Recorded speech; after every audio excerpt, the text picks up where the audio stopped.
السلام علیکم۔ ربیع الاول کے چند اہم واقعات۔ 5 ربیع الاول 50 ہجری، عرس امام حسن نواسۂ رسول، گلشن فاطمہ و علی کے مہکتے پھول، حضرت سیدنا امام حسن مجتبیٰ رضی اللہ تعالیٰ عنہ نے زہر دیے جانے کی وجہ سے 5 ربیع الاول 50 ہجری کو جام شہادت نوش فرمایا۔ 10 ربیع الاول وفات ابن رسول اللہ۔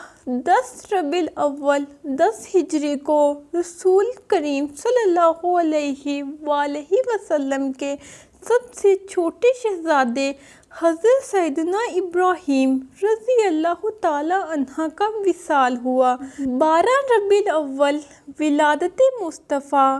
ہمارے پیارے آقا مدینے والے مصطفیٰ صلی اللہ علیہ وآلہ وسلم کی ولادت و سعادت واقعہ عام الفیل کے 55 دن بعد 12 ربیع الاول کو مکہ مکرمہ میں حضرت سیدتنا آمنہ رضی اللہ تعالیٰ عنہا کے مکان عالی شان میں صبح صادق کے وقت ہوئی۔ ماہ ربیع الاول مسجد قباء کی تعمیر۔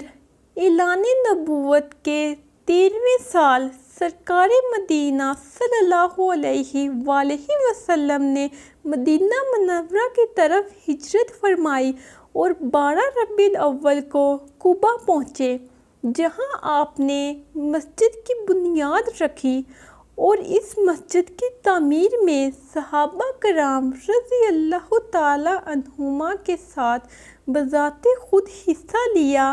آج بھی یہ مسجد مسجد قباء کے نام سے مشہور ہے۔ ربیع الاول 3 ہجری، نکاح ام کلثوم۔ نبی کریم صلی اللہ علیہ وآلہ وسلم نے اپنی بیٹی حضرت سیدتنا ام کلثوم رضی اللہ تعالیٰ عنہا کا نکاح ربیع الاول 3 ہجری میں ذو النورین جامع القرآن امیر المؤمنین حضرت سیدنا عثمان غنی رضی اللہ تعالیٰ عنہ سے فرمایا۔ اللہ پاک کی ان سب پر رحمت ہو اور ان سب کے صدقے ہماری بے حساب مغفرت ہو، آمین۔ مجھے اپنی دعاؤں میں ضرور یاد رکھیے اور اس بہت ہی پیاری ویڈیو کو آگے ضرور شیئر کیجیے گا اور اس چینل کو سبسکرائب ضرور کر لیں۔ اپنا بہت سارا خیال رکھیں۔ اللہ حافظ۔